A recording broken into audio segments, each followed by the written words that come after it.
Ang iyong itinanim ay iyong kakainin. Sa paanan ng bundok, may isang tahimik na baryo kung saan ang lupa ay mayaman, ang hangin ay sariwa, at ang pamumuhay ay simple. Ngunit sa katahimikang iyon, may isang taong kilala sa kakaibang ugali. Nagtatanim ng masama sa kapwa, ngunit umaasang aani ng maganda sa buhay. Ito ang kwento ni Mang Goryo at kung paanong binago ng kalikasan ang kanyang tadhana.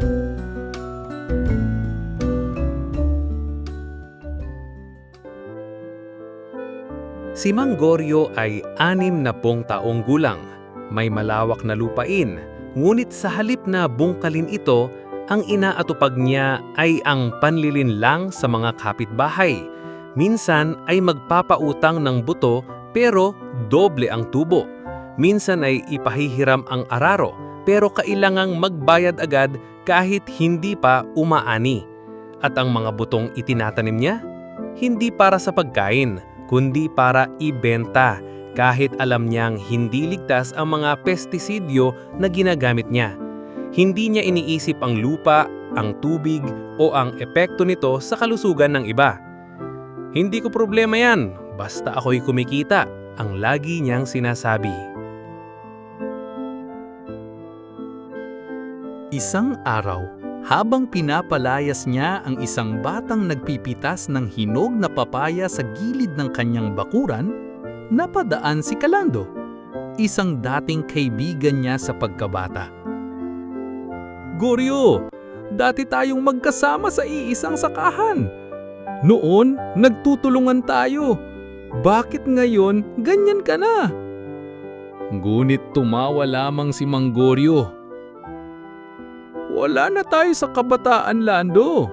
Dito sa mundo, ang matalino ang yumayaman, ang mabait na uuto.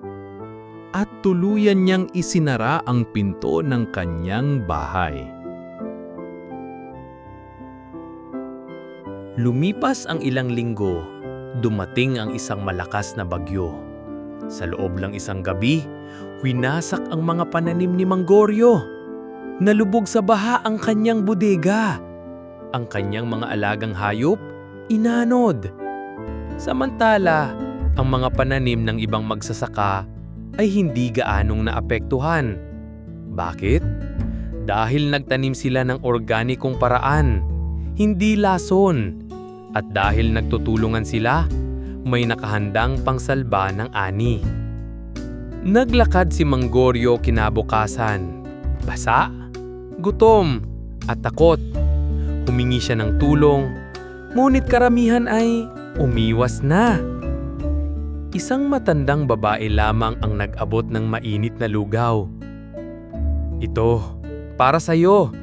Hindi dahil kaibigan kita, kundi dahil ako'y tao, sabi ng babae.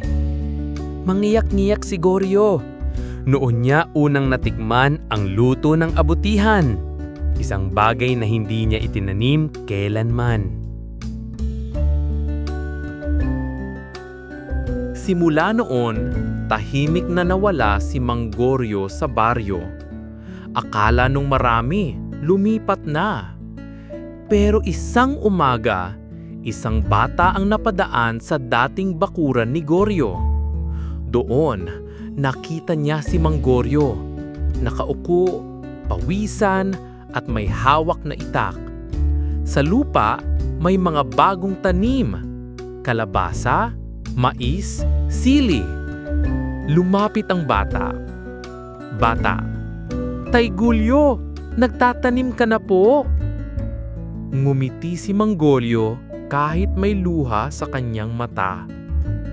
Mang Goryo, oo iho, ngayon lang ulit akong nagtanim ng may pagmamahal. Hindi para kumita, kundi para may makain, para may mapatawad ang sarili.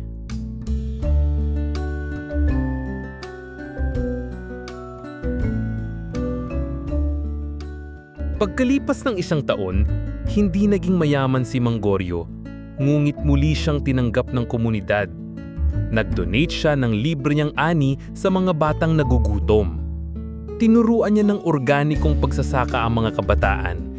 Hindi na siya naniningil ng sobra, hindi na siya nambubuska. At tuwing hapon, makikita siya sa ilalim ng puno ng santol, nananahimik, ngunit puno ng ngiti. Dahil sa wakas, inani niya ang kabutihang itinanim sa huli ng buhay niya.